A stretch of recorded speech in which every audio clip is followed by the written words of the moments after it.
ஸ்ரீமதே ராமானுஜாய நமக. திருக்கோளூர் பெண் பிள்ளை ரகசியம். இந்த தொடரில் நாம் இன்னைக்கு பார்க்க இருக்கும் வாக்கியம், கண்டு வந்தேன் என்றேனோ திருவடியை போலே அப்படின்னு திருக்கோளூர் பெண் பிள்ளை ராமானுஜரிடம் சொல்கிறார். திருவடி திருவடி அப்படின்னு சொன்னால் வைணவத்தில் 2 திருவடிகளை நாம் சொல்வது உண்டு. பெரிய திருவடி, மற்றொருவர் சிறிய திருவடி. பெரிய திருவடி அப்படின்னு நாம் சொல்கிறது கருடாழ்வாரை. எங்கே போனாலும் எம்பெருமான் திருமாலை தன் தோள் மீதே சுமந்து கொண்டு செல்லக்கூடியவர் இந்த கருடாழ்வார். அவரை பெரிய திருவடின்னு அழைக்கிறோம்.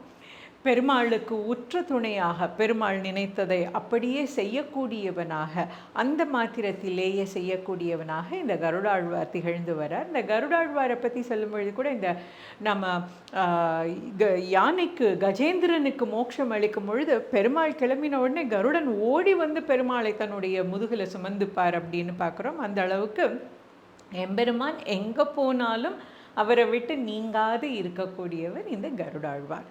சிறிய திருவடி யார் அப்படின்னா நம்முடைய ஆஞ்சநேயர். இந்த ஆஞ்சநேயருக்கு இந்த பெருமை வந்ததுக்கு பல காரணங்கள் உண்டு. இந்திய ராமாவதாரத்தில் ராமன் பூமியில் அவதரித்த போது அங்கே ஒரு திருமாலினுடைய எம்பெருமானுடைய எந்த இதையும் காட்டிக்கொள்ளாமல் மானுடனாகவே இருந்த பொழுது அவருக்கு உற்ற துணையாக இருந்து அவரை தன்னுடைய தோள்களிலே சுமந்து கொண்டு சென்று அங்கே மேகநாதனோடு போரிடும் பொழுது லக்ஷ்மணனுக்கு வாகனமாக திகழ்ந்து அங்கே சேதுவை கடக்கிற பொழுது அவர்கள் இருவரையுமே தன்னுடைய தோளில் சுமந்துட்டு இருந்ததுனால அனுமனை சிறிய திருவடி அப்படின்னு அழைக்கிறது உண்டு. இந்த சிறிய திருவடிக்கு பல பெருமைகள் உண்டு. இந்த ராமாயண காதையில் வரக்கூடிய கதாபாத்திரங்களில் எல்லா கதாபாத்திரத்தையும் பார்த்தாலுமே இதில் அனுமனுக்கு மட்டும்தான் தனியாக கோவில் இருக்குது.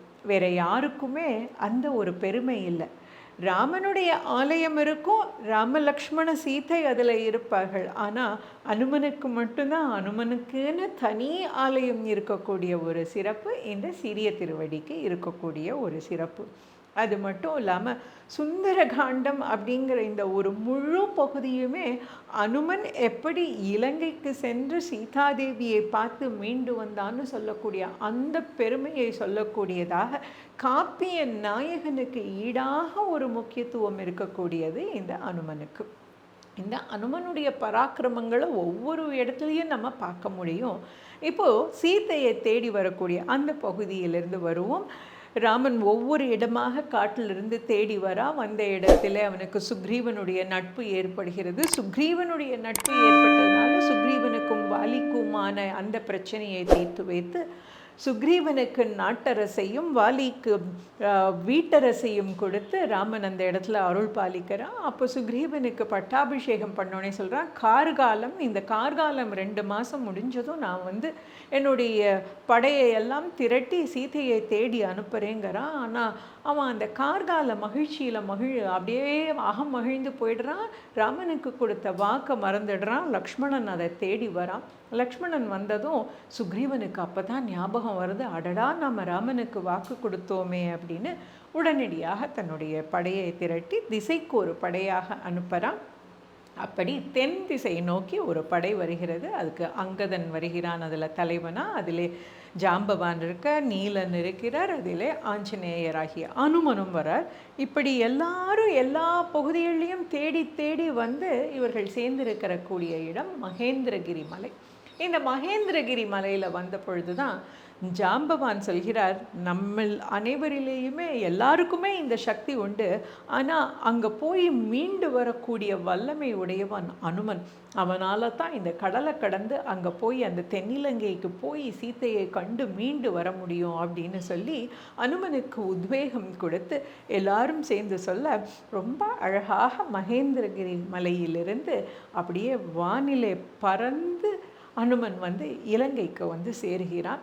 இந்த இலங்கைக்கு சேர்ந்த உடனே அவன் முதலாவதாக பார்க்கக்கூடியது அங்கே இலங்கைக்கு காவலாக இருக்கக்கூடிய லங்கமாதேவி, லங்கினின்னு சொல்லக்கூடிய லங்கமாதேவி இருக்கிறார். இவள் யார் அப்படின்னா, இந்த லங்கா மாநகரம் அமைக்கப்பட்ட போது பிரம்மனால் காவலுக்கு அனுப்பி வைக்கப்பட்டவள்.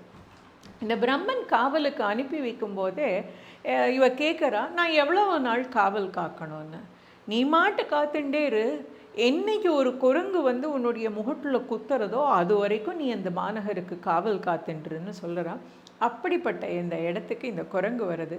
வந்த குரங்க லங்கினி கேட்குறா, ஏய் குரங்கே நீ எங்கே போகிற அப்படின்னு. நான் இதை சுற்றி பார்த்துட்டு போகலான்னு வந்தேன்னு.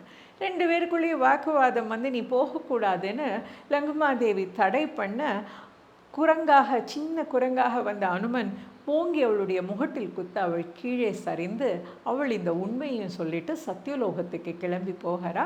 அனுமன் இலங்கை மாநகருக்குள்ளே போய் பார்க்குறான். இலங்கை மாநகருங்கிறது ரொம்ப செல்வ செழிப்பில் இருக்குது. எது இரவு எது பகல்னு தெரியாத அளவுக்கு அவ்வளோ பிரகாசமாக இருக்கிறது. வறியவர்னு சொல்லுறதுக்கே ஆள் இல்லாத அளவுக்கு அவ்வளவு செல்வ செழிப்பு, மாடந்தோறும் பொன் மாளிகை தோறும் செல்வம் ரத்தினமுமாக இருக்குது. எங்கே பார்த்தாலும் மகிழ்ச்சியாக இருக்குது. மாந்தரெல்லாம் மகிழ்ச்சி வெள்ளத்திலேயே இருக்கிறார்கள். இப்படியே ஒவ்வொரு இடமா பார்த்துட்டு அனுமன் ஒவ்வொரு அரண்மனைக்குள்ளும் போய் பார்க்குறான். ரொம்ப அழகான ஒரு பெண்ணை பார்க்குறான். பார்த்தது இதுதான் சீதாதேவியோன்னு ஒரு அச்சம் ஏற்படுறது. அப்புறம் அது மண்டோதரின்னு அவன் தெளிஞ்சுட்டு போகிறான். மேகநாதனை பார்க்குறான், இந்திரஜித்தை பார்த்துட்டு சொல்கிறான், வள்ளலும் இவனும் நெடிய நேரம் போரில் பொருதும் அப்படிங்கிறான். அவனுடைய தோல் வலிமையை பார்த்துட்டு சொல்கிறான், நிச்சயமாக நம்முடைய தலைவனுக்கும் இவனுக்கும் நல்ல யுத்தம் நடக்க போகிறது அப்படின்னு அவனுடைய பெருமையை பார்த்து சொல்கிறான். இப்படி ஒவ்வொரு இடமா பார்க்குறான்.